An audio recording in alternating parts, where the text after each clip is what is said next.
우리 서로 한번 인사할까요? 하늘 복 많이 누리세요. 예. 제가 한 12일 동안 그 종교개혁 탐방을 이렇게 좀 하고 왔습니다. 유럽에 한 10년 만에 또 이렇게 다시 가봤는데 우리 한국이 참 좋은 것 같아요. 거기는 화장실 가도 돈을 내야 돼요. 1유로씩 다 내야 되고 이렇게 넣어야 문이 열립니다. 그렇지 않으면 그런 데 없으면 사람이 와서 이렇게 지키고 있어요. 이렇게 해서 이렇게 줘야 되고 물값이 또 비싸요. 호텔에 들어가도 물 한 병이 있는데 보통 여기는 다 이렇게 공짜잖아요. 2병씩. 한데 두 사람 앞에 한 병이 있는데 그것을 마셔보니까 탄산수예요. 거기는 물값이 석회질이 많기 때문에 물값이 비싸대요. 그래서 거기는 음식이 좀 안 맞을 줄 알고 라면을 챙겨갔는데 끓여 먹을 수가 없어요. 물이 없어.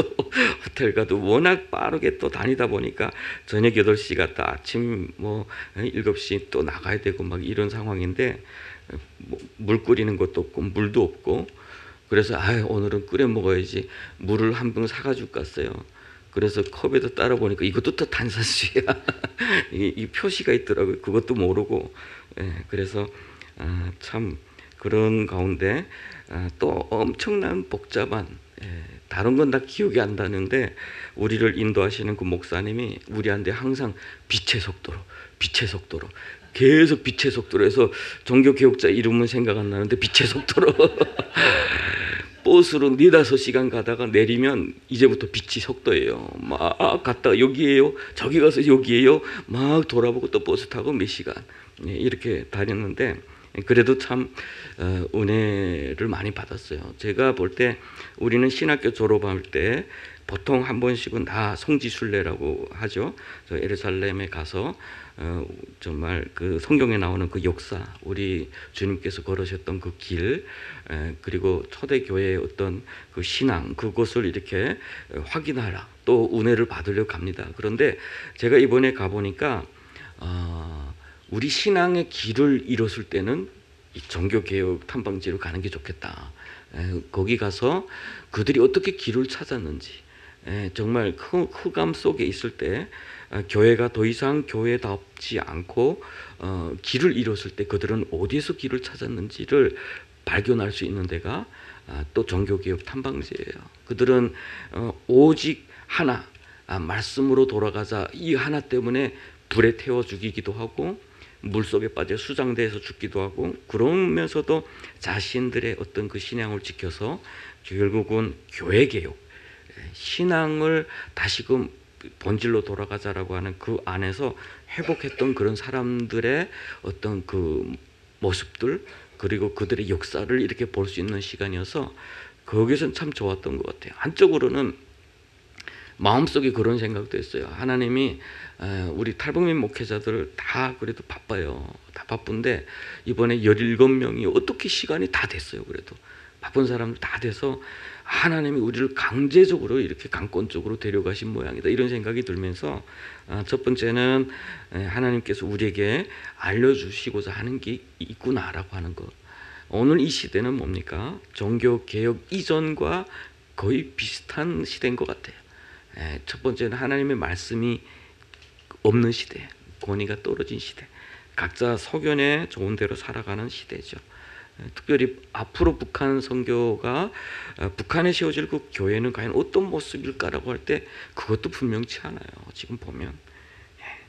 그런데 이번에 이렇게 쭉 왔다 갔다 하면서 마음속에 느낀 것이 길이 길다 보니까 한 5시간씩 버스를 타고 가다 보니까 탈북민 목회자 한 명씩 간증하는 시간 가졌어요. 이렇게 버스에서. 그런데 정말 한 명 한 명 하나님께서 어떻게 그들을 구원하여 주셨고 지금까지 목회의 길로 가게 하셨는지를 또 확인하는 시간이 되면서 하나님의 때가 멀지 않지 않았느냐, 이런 기대도 좀 했어요. 하나님이 저 북한을 향한 하나님의 뜻이 곧 이루어질 것이 아닌가? 뭐 이런 생각까지. 그래서 우리가 무엇을 붙잡고 가야 될지를 알려주시기 위해서 이 길을 걷게 하신 것 아닌가라는 그런 생각도 이렇게 하게 되었습니다. 자, 오늘은 사실은 전리품에 관한 거예요. 그때의 전쟁의 전리품을 어떻게 나눌 것인가라고 하는 건데, 오늘도 여전히 우리가 여기서 놓치지 말아야 될 그 핵심이 몇 가지가 있어요. 그것을 한번 볼 건데, 보면 여기서 25절, 31절 한번 이렇게 집중해서 보시면 뭐가 들어옵니까? 여호와께서 모세에게 말씀하여 이르시되 하고, 31절에는 모세와 제사장 엘르아살이 여호와께서 모세에게 명령하신 대로 되니라. 명령하신 대로, 하나님이 말씀하신 대로 됐다라고 하는 거예요. 종교개혁이 바로 이것을 붙잡았던 거예요. 종교개혁은 다른 거 없어요. 그냥 종교개혁자들을 보면 다들 평범한 사람 중이었어요. 다 평범한, 오늘 우리와 같은 사람들이었을 거예요. 나도 하나님을 믿습니다 라고 고백하면서 교회에 나왔던 사람들, 또는 열심히 내가 주를 위해서 일하겠습니다 라고 사제가 됐던 사람들, 그런 사람들이 어느 날 이렇게 저렇게 해서 말씀을 접하기 시작했어요. 말씀을 접하면서 말씀을 하나하나 보다 보니까 지금 흐름하고는 완전히 다른 거예요. 말씀은 이렇게 말씀하고 있지 않는데, 이것을 발견한 사람들이 개혁자들이었어요. 그래서 그것에 그대로 해야 되겠다라고 고백하고 그대로 실천한 사람들이 결국은 종교개혁자였어요. 하나님의 주권이라고 하는 거예요. 하나님의 주권. 그래서 처음에 종교개혁의 첫 번째 그적이 오직 말씀이었죠. 오직 말씀으로. 오직 말씀으로. 말씀이 결국은 우리의 삶의 기준이 된다라고 하는 거예요. 기준이 되고 우리 안내자가 된다라고 하는 거죠. 이번에 아주 재미난 또 이제 사건도 이렇게 그 역사적 기록으로 이렇게 남아 있는데, 동독과 서독이 장벽을 쌓을 때 사람들이 거기서 탈출하기 위해서 땅굴을 파고 도망쳤어요. 장벽을 이렇게 쌓으니까 거기는 아파트잖아요. 여기서처럼 5km를 이렇게 무인지경을 만들어 놓은 게 아니고, 그 동독과 서독은 그냥 아파트 사이를 그냥 어느 날 갑자기 막아버렸어요. 하니까 사람들이 자기네 집들 안에서부터 땅굴 파서 이제 도망친 거예요. 그런데 어떤 그 터널은 54명이 도망친 터널이 있어요. 파가지고. 한데 그런 흔적들이 있어요. 이 터널은 54명, 이 터널은 몇 명. 한데 한 터널은 성공 못했어요. 왜냐하면 삐뚤어 나갔어. 땅을 파다 보니까 직선으로 나가야 되는데 이렇게 가다 보니까 파도 끝이 안 보이니까 그들 포기한 거예요. 신앙에서 방향이 얼마나 중요하냐, 우리 방향이 얼마나 중요하냐라고 하는 모습인데, 결국은 뭡니까? 종교개혁이 왜 일어날 수밖에 없었냐라고 하면, 사실은 글을 모르던 시대에 사람들은 그림과 조각을 통해서 신앙을 표현했어요. 어떻게 보면 천주교의 수많은 동상과 조각과 이것을 통해서 천주교 성당에 가보면 화려해요. 정말 화려해요. 각종 이제 교회 가보니까요, 이렇게 교회 건물 바깥으로 각종 짐승의 모습을 한 이제 동물들이 이렇게 바깥으로 이렇게 나가는 이런 그 조각들이 있어요. 그게 뭐냐면, 교회가 여기서 미사가 진행되고 예배가 진행되면 사탄이 저렇게 도망친다는 뜻으로 묘사를 한 거예요. 또 비가 오면 물이 그쪽으로 이렇게 흘러갈 수 있도록 입 벌리고 있어요. 물이 쫙 이렇게 흘러갈 수 있도록 아주 정교하게 예술적이고 또 표현적으로 이렇게 잘 만들어 놨어요. 어떻게 보면 글을 잘 모르는 사람들에게는 그게 효과적이었을 것 같아요. 제가 어느 곳에 가면 사람의 모습으로 그림을 다 그려놓은 게 있어요. 그건 피 흘린 사람들, 순교자들을 기념하기 위해서 글을 없으니까 그냥 그림만 그려놓은 거예요. 그러니까 어떻게 보면 시작은 그들이 좋았을지 몰라요. 그런데 가다 보니까 말씀이 아니라 그것 자체, 그 성자를 믿기 시작을 한 거죠. 어느 정도였냐면, 예수님이 십자가에 못 박히실 때 그 가시 면류관에 그 가시 조각 하나 보관했다고 하는 사람들이 그렇게 많았는데, 다 모아놓으면 몇 수레가 됐대. 예수님의 뭐 이게 가시면류관이 도대체 얼마나 컸길래 메스레 다 가짜 장사꾼들이에요.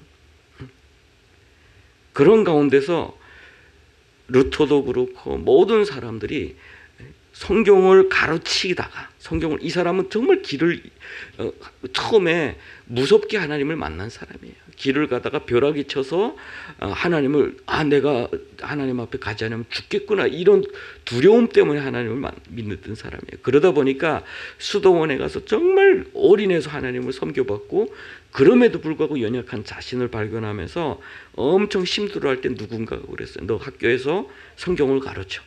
그래서 로마서를 연구하면서 성경을 가르치면 준비를 하다가 아니네 라고 하는 걸 발견했어요. 이 사람들이 뭐가 문제가 있구나 라고 생각해서 결국에는 95개 그 반박문이라는 것을 이렇게 붙여놓은 거죠. 그러면서 글을 쓰기 시작해요. 오직 믿음이다. 오직 성경이다.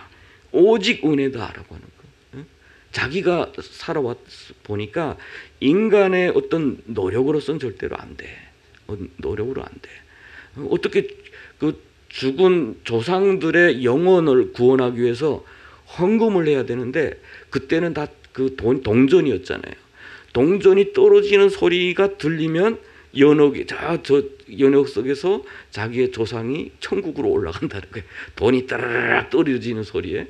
그러니까 그게 성경에 하나도 없는 거예요. 보니까. 그래서 그것을 반박을 한 거예요. 이건 틀렸다. 그랬더니 천주교에서 이 사람을 하나님의 그 밭을 그 망가뜨리는 멧돼지라고 그랬어요. 루터를. 그러면서 그 종교 재판이 열립니다. 1521년도에. 그래서 데려다가 네가 쓴 이것이 다시 한번 생각해봐라. 이것을 그대로 주장하겠느냐라고 하니까 루터가 그 무섭고 두려운 종교 재판 앞에서 이 사람도 얼마나 두렵겠어요. 그러니까 하루만 좀 시간 주십시오 그래요. 그래서 하루 동안 또 생각을 해봅니다. 그리고 다음 날에 또 다시 이야기해봐 라고 하니까 이분이 했던 이야기가 있어요. 하나님의 말씀과 내 이성에서 결국 여기서 오류를 발견하지 못했습니다. 그러면서 나는 하나님의 말씀과 내 신앙의 양심이 그 하나님의 말씀에 사로잡혀 있다라고 해요. 그래서 나는 절대로 이것을 내가 쓴 이 조작물 이것을 내가 거부하지 않겠다. 그러면서 고백이시 주님 내가 여기 있습니다. 나는 아무것도 할 수 없습니다. 나를 도우소서라는 아주 유명한 그런 고백을 했죠. 결국은 파면당하죠. 파면. 그리고 누구도 이 루터를 죽일 수 있다. 그 자리에서는 돕는 사람들이 있으니까 누구도 죽일 수 있다라고 그 파면서를 찢어버립니다. 루터가. 그러면서 순교냐 지옥이냐라는 이야기를 해요. 순교냐 지옥이냐. 오늘 우리 신앙도 아마도 그렇게 한 번씩은 좀 돌이켜볼 필요가 있어요. 우리는 이 시대 가운데서 진짜 하나님의 말씀을 신뢰하면서 살아가고 있는 거예요. 내 삶에 진짜 하나님의 말씀이 내 마음 가운데 내 양심이 과연 거기에 사로잡혀 있느냐, 그대로 순종하면서 살아가고 있느냐라고 하는 거예요. 사실은 이 전리품 분배가 아주 중요해요. 우리 역사적으로 보면 소득과 분배의 이것 때문에 공산주의와 자본주의가 나눠졌어요. 그리고 오늘도 보수와 진보가 이것 때문에 나뉘어서 엄청나게 싸우고 있어요. 현실판이에요. 더 많이 내냐 적게 내냐 이런 것 때문에. 독일을 보니까 세금이 많은 나라예요. 기본적으로 33%가 세금이에요. 거기다가 또 싱글세가 있다고 그러더라고요. 싱글세. 결혼 안 하기 싫으면 돈 내. 그래서 싱글세. 교회를 많이 안 다니는 이유가 종교세. 당신 크리스천이냐? 그러면 종교세를 내야 돼. 그래서 목사님 사례를 국가에서 다 책임져요. 그 교회도 루터교가. 그런데 그런 교회는 점점 문을 닫아요. 그 세금 내기 싫어서.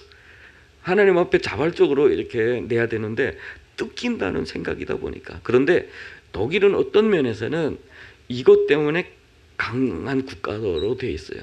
왜냐하면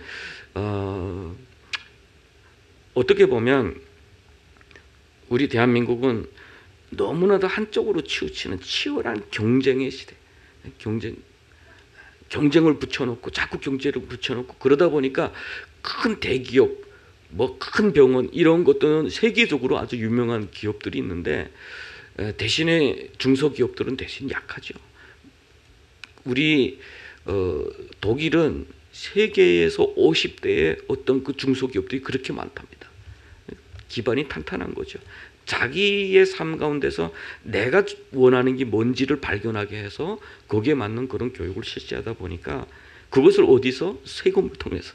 학교 들어가면 다 무상으로 일단은 공부는 시켜준다고 하니까 이렇게. 그렇지만 또 어떤 사람들은 세금이 너무 비싸요. 독일은 정말 돈 좀 버는 사람은 못 살 때예요. 이렇게 말하는 사람도 있어요. 그러니까 이게 전리품 분배의 그 원리 때문에 오늘날도 이 시대는 계속해서 의견이 각각 다르다는 거예요. 그런데 오늘은 가장 중요한 것은 뭐예요? 하나님이, 범사에 하나님이 그 주권자임을 인정하는 것. 거기에 우리가 인간에 의해서라면 자꾸 다툼을 하겠죠. 자꾸 다툼을 하는데 여기서 시작은 뭡니까? 하나님께서, 여호와께서 모세에게 말씀하셨다. 그래서 우리가 범사의 하나님이 우리의 그 주권자가 되심을 인정하는 거죠.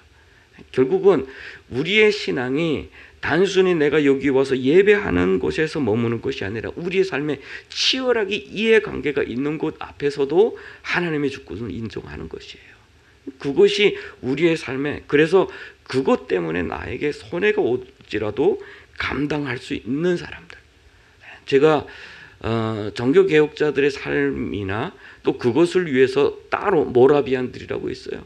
진짜 내가 신앙의 자유를 갖고 살고 싶습니다 라고 해서 이동한 그 사람들의 그 교회에 처음 갔을 때 나도 모르게 너무 화려한 교회들만 보고 있다가 그들의 교회에 가서 이렇게 앉아서 기도하는데 나도 모르게 눈물이 나는 거예요.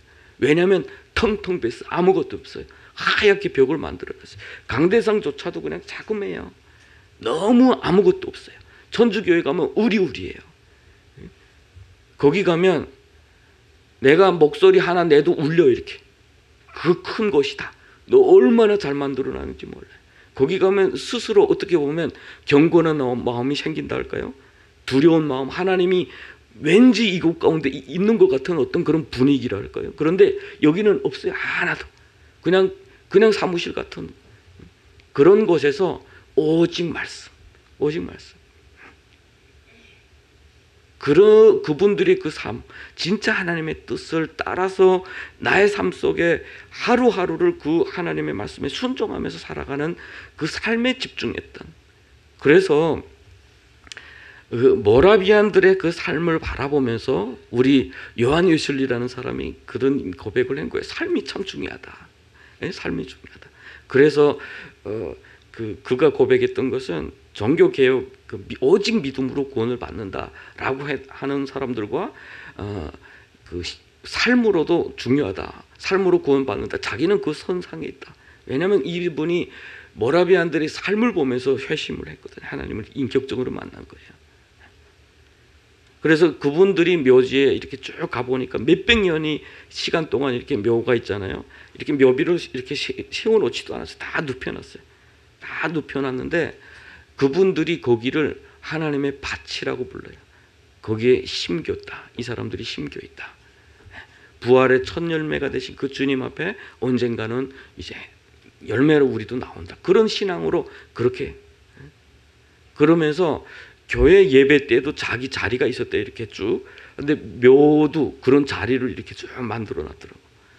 그래서 이 사람들이 삶뿐만 아니라 그 죽음 자체도 그 연속 성장에서 어떻게 봤는지를 볼 수 있는 그런 시간들이기도 했어요. 그래서 우리의 삶이 하나님의 주권을 인정하는 삶, 그것이 얼마나 중요하냐라고 하는 것을 우리 오늘 본문에서도 또 다시 이렇게 말씀을 하고 있습니다. 그리고 가장 또 중요한 것 순종의 중요성이라는 거. 순종. 모세에게 명령하신 대로 이루어졌더라. 우리는 하나님의 말씀에 순종하는, 어떻게 보면 종교 개혁자들이 그들에게 가장 두려움이 됐던 것은 교황청이라고 하는, 그들과 교황청과 그 아래 정치 권력들, 그 앞에서 그들이 말을 잘못하고 그들이 그들에게 눈에 거슬리면 죽임을 당했어요. 정말 화형당한 사람들이 정말 많아요. 야누스와 같은 그런 사람들. 체코의 그분은 원래는 평범한 사람, 가난한 농부의 아들. 그래서 잘 먹고 잘 살자고 사제가 됐던 사람. 그런데 말씀에 사로잡히는 순간 그거 다 포기했어요. 죽음 앞에서도 포기를 했어요. 참 그런 사람들의 삶을 보면서 하나님의 뜻을 따라가는 사람들은 어떻게 보면 이 세상에서 고난을 많이 겪을 수도 있다라는 거예요. 그럼에도 불구하고 하나님의 뜻에 순종할 때 이 세대 가운데 하나님의 뜻이 이루어지는 것을 종교개혁자들의 삶을 통해서 확인할 수 있었던 것 같습니다. 오늘도 마찬가지죠. 우리 매일매일 아침에 일어나서 하나님의 말씀을 묵상하면서 또 교회를 향해서, 우리 공동체를 향해서 하나님께서 우리에게 주신 그 마음, 거기에 순종한다는 것은 결코 쉽지 않을 것 같아요. 뭐 다른 건 몰라도 저 북녘 땅을 바라보면서 우리가 가지고 있는 마음도 다 다르잖아요. 저 땅에서 고난당하는 사람들의 그 이야기를 들으면서, 또 중국에서 겪고 있는 그 사람들의 이야기를 들으면서, 그리고 이 대한민국에서도 이렇게 길을 잃은 사람들을 바라보면서도 우리의 생각은 늘 다를 수가 있어요. 소득과 분배의 어떤 그 원리에 따라서 사람들을 바라보고 평가하고, 저 사람들은 나에게 얼마나 유익이 될 수 있는 사람인지, 얼마나 나에게 손해가 될 수 있는 사람인지를 평가하면서 살아갈 수도 있어요. 그렇지만 하나님의 눈으로 우리가 바라보고 순종하면서 살아갈 때 하나님의 역사를 우리가 보게 될 줄로 믿습니다. 또 원리가 또 있어요. 공평하게. 하나님의 뜻은 결코 막무가내로 너 주고 싶은 대로가 아니에요. 오늘 본문에 보면 27절에 보면은 어떻게 나누라라고 하는 것을 이렇게 좀 이야기를 하고 있어요. 남아있던 자들에게도 주는 거예요. 남아있던 자들에게. 아주 중요한 그 다윗의 사무엘상에 그런 말씀이 있어요. 다윗의 모든 가족들이 그 아말렉이 와가지고 다 뺏어가지고 도망쳤어요. 와 보니까 전쟁터에 나가려다가 와서 보니까 자기네 건 다 뺏겨 있어요. 야, 가서 찾아오자. 막 쫓아가는데 도중에 한 200명이 못 가겠습니다 라고 해서 거기 떨어집니다. 나머지 사람들은 가서 밤새 이 사람들을 흥청거리며 술 먹고 할 때 다 쳐서 이겼어요. 이기고 돌아오는데 200명이 저 앞에서 다른 성에 있는 사람들하고 나오는 거예요. 그런데 성경이 뭐라고 말씀하냐면요, 우리 눈에는 어떻게 보입니까? 이 연약한 놈들 200명 쫓아오지 못하고 이렇게 보일 수가 있잖아요. 성경에 뭐라고 했냐면 함께 갔던 자들 중에 마음이 악하고 나쁜 사람들이라고 했어요. 여러분, 다윗과 동행해서 마지막 싸웠던 사람들이 악한 사람이에요? 아니에요. 다윗에게 큰 공을 세우도록 한 사람이에요. 피 흘려서 같이 싸운 사람이에요. 그런데 성경은 뭐라고 이야기하냐면 함께 했던 나쁜 사람들이, 악한 사람들, 이렇게 표현하고 있어요. 이런 사람들이 저들의 것은 주지 마라. 사람만 찾아가지고 꺼져. 이렇게 하자고 이야기해요. 전리품은 나누지 맙시다. 그런데 다윗이 이런 고백을 해요. 오늘 우리가 가서 승리하게 하신 이는 하나님이시기 때문에 나눠줘야 돼요. 다 그대로 줘. 다윗의 전리품을 그렇게 나눠줍니다. 어디에 초점을 맞추고 있느냐가 볼 수가 있어요. 내가 열심히 찾아서 열심히 뺏어서 내 거예요. 당연히 안 주죠. 저 사람들, 나약한 사람들 주면 안 돼. 그런데 다윗은 어디에서 봤냐면 하나님이 찾게 하셨다고 그래요. 하나님이 찾게 하셨다. 그러기 때문에 줘라. 자, 주권이 누구에게 있는 것이 얼마나 중요한지를 볼 수 있는 대목이에요. 성경은 나가서 싸운 자들과 있었던 자들과 같이 보고 있어요. 오늘 우리 교회 안에 열심히 섬기는 사람들도 있어요. 열심히 눈에 띄는 곳에서 수고하는 사람들이 있고, 묵묵히 눈에 보이지 않는 곳에서 하기 싫어하는 일들로 섬기는 사람들도 있어요. 또 마음이 이렇게 여러 가지 이유로 그냥 기도로 섬기는 사람들도 있어요. 하나님 보시기에는 다 똑같다. 똑같다. 물론 차이는 있죠. 보면은 그 사람들, 싸움에 나갔던 사람들에게는 절반, 그리고 하나님 앞에 드리는 것도 달라요. 그분들은 500분의 1, 그냥 받은 사람들은 50분의 1을 드려라, 이렇게 10분의 1의 차이가 또 있어요. 그것은 공평이라는 것은 차별이라고 하는 데서, 사실은 차별이라는 상황에서 이루어지는 거예요. 모든 사람에게 똑같이는 아니에요.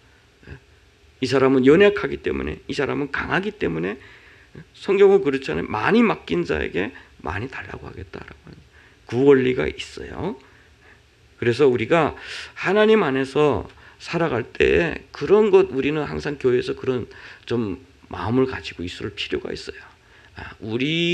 우리가 누리고 있는 이 모든 것들이 하나님으로부터 받은 거다라고 하는 거예요. 그래서 당연하게 내 몫이 아니라 하나님의 몫이다라고 하는 그런 것을 항상 우리가 의식하고 살면, 우리의 섬김이, 우리의 봉사가 결국에는 나의 자랑이 아니라 하나님 앞에 영광 올릴 수 있는 그런 삶을 살 수가 있게 되며, 그렇게 사는 사람에게 하나님은 더 큰 복을 주게 되는 것입니다. 우리 모두가 그런 하늘의 복을 좀 많이 누릴 수 있는 우리 모두가 됐으면 좋겠어요. 내 것이라고 움켜쥐고 있는 그런 것이 아니라, 이번에도 우리가 버스에서 우리 탈북민들, 목회자들 그런 이야기를 들으면서 와, 기적이다라는 생각, 기적이다. 어떤 분들은 그렇게 이야기를 하죠. 나는 다른 사람들처럼 그렇게 고생하지 않았어. 나는 탈북해서 대한민국까지 이렇게 빨리 왔어 라고 이야기를 하는데, 사실은 그 길이요, 그 길을 하나님께서 지켜주시지 않았다면 그렇게 올 수가 없었어요. 그 길에 얼마나 많은 사람들이 체포되는지 몰라요. 어떤 사람들은 그 길에 열심히 그 길로 왔지만 결국은 체포돼서 목숨을 잃은 사람들이 정말 많아요. 그래서 하나님의 주권을 보는 사람은 오히려 내 삶을 하나님 앞에 맡길 수가 있고, 이 세계를 하나님의 관점에서 바라볼 수 있는 그런 마음의 여유가 생기게 되고, 내가 왔다라고 하는 사람, 그 모든 짐을 자기가 책임지고 살아야 되는 거예요. 잘 되면 결국은 좋지만, 안 되면 결국은 자포자기하고 무너지게 된다라고 하는 거예요. 자, 그리고 우리가 섬김과 헌신이라고 하는 그 교회 공동체에서 이것이 얼마나 중요한지, 헌신과 섬김이라고 하는 것이 얼마나 중요하냐. 왜냐하면 전쟁터에 나간 사람들이 있었어요. 10명, 1000명씩 나가서 싸운 사람들이 있어요. 결국은 전리품이라고 하는 것, 그 모든 것은 나와서 헌신한 사람들의 의에게서 결국에는 오는 거예요. 공동체 안에서 결국엔 교회 공동체가 그래요. 묵묵히 수고하고 섬기는 사람들의 어떤 그 수고, 하나님께서 그들의 수고를 결국은 잊지 않으신다. 그들에게 상을 주시는 분이시다 라고 하는 거죠. 오늘 본문 속에 그것이 지금 이렇게 녹아져 있습니다.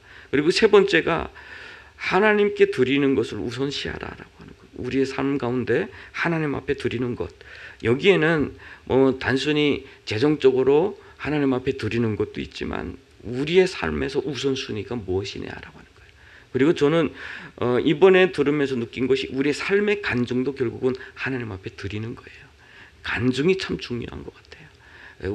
앞으로 우리 교회가 우리 성도님들이 자신의 그 삶을 하나님 앞에서 이렇게 나눌 수 있는 그런 교회가 됐으면 좋겠어요. 왜냐하면 간증은 하나님이 나를 어떻게 얼마나 사랑하셨는지, 어떻게 나의 걸음을 인도하셨는지를 나 스스로 하나님 앞에서 정리하는 아주 중요한 시간이에요. 나는 하나님이 하셨어 라는 것은 알지만, 그것을 정리를 하지 못하는 분이 참 많아요. 우리 요셉이나 이런 믿음의 선배들 보면 이것을 정말 정리를 잘한 분들이거든요. 그런 고백을 보면 그래요. 하나님이 나를 먼저 보내신 것은 당신들을 구원하려고 하나님이 나를 먼저 보내셨어라고 하는 그런 그의 간증의 고백 가운데는 하나님이 나의 인생을 살아가면서 그 처절했던 그 가정 문제, 증오, 아픔 이런 것들은 정말 많았지만 그가 마지막에 고백했던 것은 뭡니까? 하나님이 하셨구나. 그도 그것을 발견하잖아요. 그 발견할 그 순간이 요셉이 통곡하는 순간이었죠. 통곡하는 거. 통곡. 그 통곡의 의미는 여러 가지가 있어요. 그 증오심을 내려놓는 시간이기도 해요. 그 형제들이 자기를 미워하고 죽이려고 했고 자기를 팔아먹었던 그 시간에 대한 그 아픔을 내려놓는 그 시간에 통곡을 하는 거죠. 그리고 두 번째는 내가 여태까지 억울하게 당한 줄 알았는데 하나님이 살아계셔서 그 걸음을 인도하신 거구나 라고 하는 것을 발견하는 시간에 또 통곡이 나온 거예요. 우리 모두가 그런 간증의 시간이 있기를 바랍니다. 우리 여기 금요일마다 와서 반주하는 우리 그 배영호 전도사님 사모님 있죠. 그 배영호 전도사가 그랬어요. 원래는 이 사람도 어려서부터 고생이 정말 많잖아요. 그래서 다니엘 기도 자기는 그냥 고생이 많다고만 생각을 했는데 다니엘 기도의 간증자로 세워져서 이걸 보내야 되는데 이게 원고를 써서 이렇게 보내야 되잖아요. 쓰는데 며칠 동안 이것 때문에 잠을 못 잤다는 거예요. 고통을 마주하는 시간이잖아요. 그 우리 인생에 내가 필요한 것만 기억하고 그렇지 않은 것은 다 잊고 사는 경우가 많아요. 이렇게. 그래서 좋은 것만 기억하고 내가 살기 편한 것만 생각하면서 내 인생을 살아요. 그런데 어느 날 하나님 앞에서 이 부분을 비추면서 하나하나 다 돌아가면 밤에 잠을 못 자는 사람이 많아요. 그때 이런 일이 있었지, 이런 일이 있었지, 얼마나 고통스러워. 그러니까 이러다가 안 되겠다. 너 거기 나가지 마라. 그랬다잖아요. 그 사모님이. 당신 나가지 마. 그런데 하나하나 정리를 하면서 결국에는 하나님 앞에서 이게 정리가 되더라는 거예요. 글로 쓰면서. 이번에 그 빛의 속도로라고 자꾸 말씀했던 그 분이 뭐라고 또 계속 강조했냐면 우리한테 적자생존. 적자생존. 이게 무슨 뜻이냐면 적으라는 거예요. 적는 자가 생존한다. 적는 자가 생존.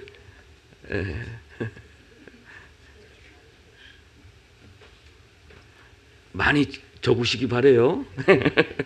많이 적으세요. 먼저 남에게 간증을 하기 전에 한번 일기를 통해서도 저도 그런 경험을 해봤어요. 내가 아프지 않았던 것 같은데 글을 쓰면서 그 문제를 대할 때 얼마나 아픈지 몰라요.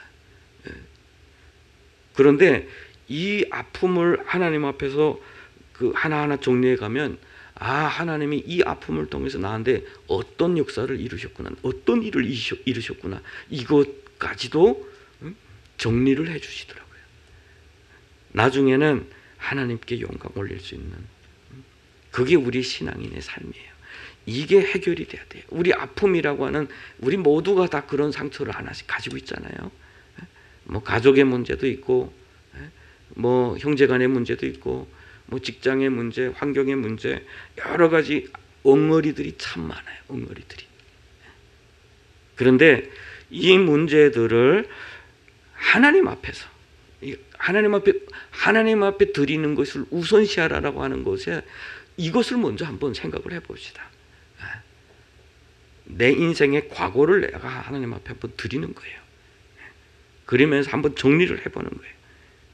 그러면 나의 걸음을 우리 하나님께서 인도하셨고 그 아픔 때문에 내려놓지 못해서 나는 그것을 잊고 살지만 나의 성품은 그게 나의 성품을 만들어 놓고 있거든요. 그 상처가. 내가 어떤 사람을 보면 눈꼴 사나워요. 갑자기. 누군가 그래요. 아버지에게 엄청 많이 학대받은 자매가 남편 가운데 아버지의 모습이 보이는 순간 승냥이가 된대요. 승령이가 1위가 된다. 그렇게 착한 자매가 그렇게 착한 자매지만 남편에게 그 모습을 보는 순간 그 트라우마가 그대로 다 나오는 거지. 그래서 하나님 앞에 드리는 것을 우선시하라라고 하는 것은 결국은 우리의 삶 전부. 왜냐하면 우리 예수님, 오늘 우리의 삶을 살아가는 것을 한번 좀 생각해 보세요. 우리 예수님께서 이 땅 가운데 육신의 몸을 입으시고 오셔서 사망의 권세를 이기신 그 전리품을 우리는 선물로 받고 있는 사람들이에요. 안 그래요? 우리가 영생을 얻는데, 우리가 죽음의 권세를 이기는데 우리가 한 것이 뭐가 있습니까? 없어요. 아무것도 없어요. 우리 하나님이 다 하셨고 그것을 우리에게 전리품으로 주신 분이 우리 하나님이세요. 그러면 우리의 전부는 원래 하나님 거예요. 하나님의 것. 하나님의 뜻을 위해서만 살아가는.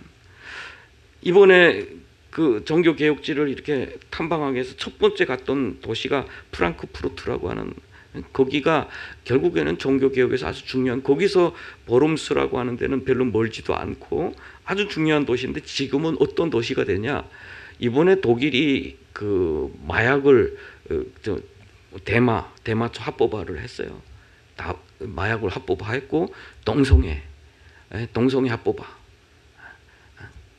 그러다 보니까 그 난민들 가운데 우리가 좀 싼 호텔에 가다 보니까 밤새 거리가 복잡해 떠들고, 그리고 아침에 나가 보면 길 옆에 막 쓰러진 사람 마약하고, 뭐 대마뿐만이 아니에요. 그냥 아침에 이렇게 불로 이렇게 얼음을, 그거 뭐 무슨 마약이라고 그래, 그거 시럽봉, 뭐 그런 사람까지도 완전히 무너져가고 있어요. 유럽은.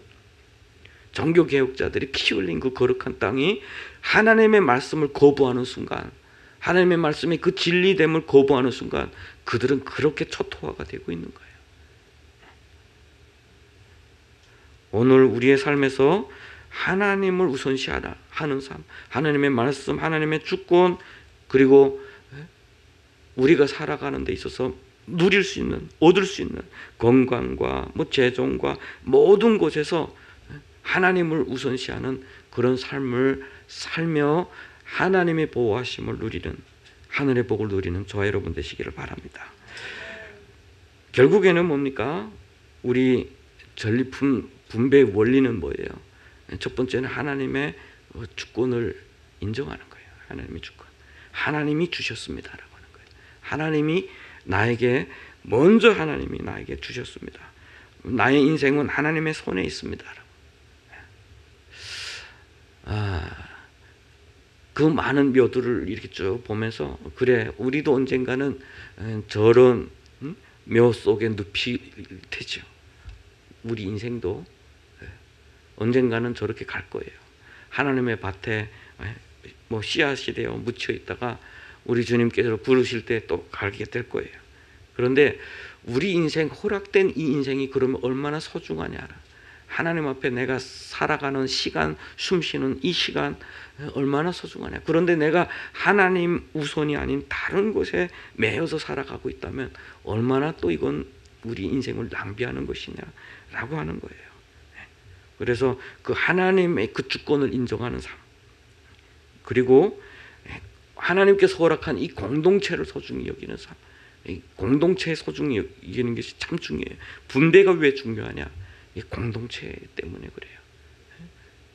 신약교회도 결국은 이 나눔 때문에 헬라파, 유대, 히브리파 막 다툼이 생기기도 하는데, 오늘날 우리 교회도 마찬가지죠.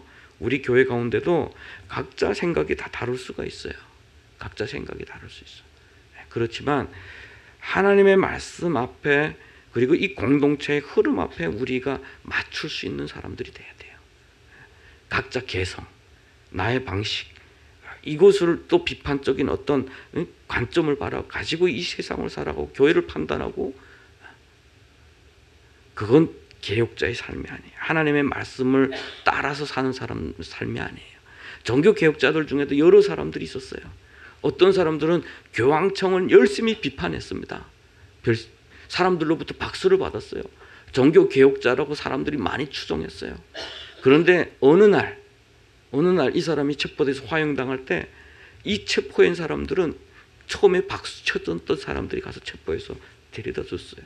왜냐하면 이 사람은 하나님의 말씀에 사로잡힌 게 아니라 그냥 비판하는 데만 몰두한 사람이에요.